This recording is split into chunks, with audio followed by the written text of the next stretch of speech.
Sebenarnya kalau kita minta penjelasan secara detail kan memang sulit.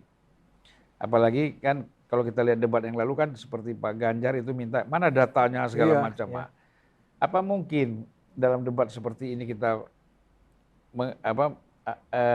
mengemukakan soal data statistik yang begitu rumit ya, sehingga Pak Prabowo mengatakan nanti saya harus ketemu dengan kamu kan gitu.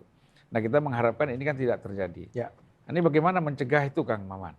Iya, yang pertama kami menganggap bahwa debat ini menjadi suatu momen penting. Ya. Momen penting di mana seorang calon pemimpin itu mampu untuk menyampaikan pesan-pesan yang singkat, padat, dan bisa dipahami oleh publik sebagai sebuah awal dari kebijakan dia. Makanya kita menolak kata-kata Pak Prabowo soal omong-omong, soal hanya ngomong dan lain sebagainya. Justru pemimpin itu bekerja dengan sabda. Begitu pula seperti kita tahu Tuhan bekerja dengan sabda lalu ke bawah lewat para nabi lalu ke para ulama dan lain sebagainya.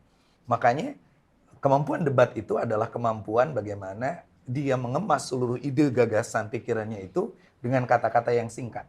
Maka tidak perlu ada data yang detail, tidak perlu ada data statistik yang secara keseluruhan. Tetapi saya tadi setuju Bang Ade bahwa yang terpenting itu apa yang harus ia lakukan. Seperti itu. Nah yang kedua di tim kami memang punya prinsip dengan keterbatasan logistik dan sebagainya, orang tahu seperti itu. Debat ini menjadi sarana kami untuk punya keyakinan meraih simpati publik sebesar-besarnya. Prinsip kami, saya yang mengukakan di rapat Timnas misalnya, penyerang adalah pemenang. Maka kita harus menyerang dalam debat itu. Seperti itu. Jadi kita menganggap kecerdasan Anies ketika mengambil angka 11 dari 100. Padahal itu spontan.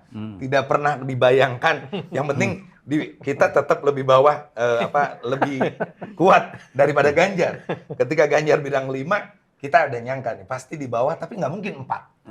Dia harus menyebutkan 11. Udah agak gembira sih. Calonnya Bang Ade itu dari 100. Wah itu lumayan.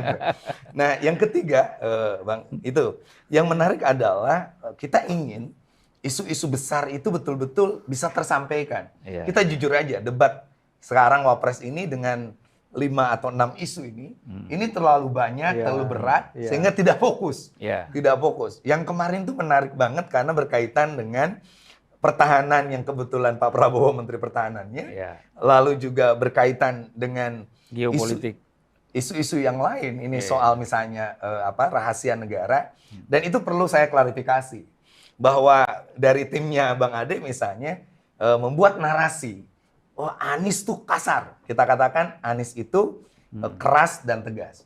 Oh Anies itu ternyata ingin membuka rahasia negara. Padahal yang kita inginkan adalah transparansi keuangan, keamanan negara, bukan pertahanannya. Tapi jadi menarik karena ini terus umpan-umpan lambung. Nah, kita semesnya juga gampang. Sehingga ketika saya keliling, dampingi Anies, dampingi Muhaimin, lalu juga kita keliling, justru mereka senang. Debat yang baik itu, debat yang membuat calon lain itu kelihatan mau menangis dan pulang tanpa salaman. Dan yang ngajarin kita itu siapa coba Bang? Bang Ade. Dulu Bang Ade, kalau debat itu tanpa tendeng aling-aling. Ini kan lagi pindah posisi aja.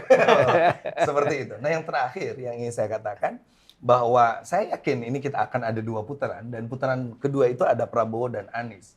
Nah debat kedepannya itu harus mulai tidak hanya antara capres-cawapres, tapi juga debat saya dengan Bang Ade, sesama tim, di daerah-daerah juga dilakukan debat. Jadi kita tidak hanya penonton terhadap debat ini, tapi setelah ini ada debat-debat yang kuat. Bagaimanapun, adu ide, adu gagasan, itu menjadi sarana penting untuk sarana edukasi masyarakat ke depan.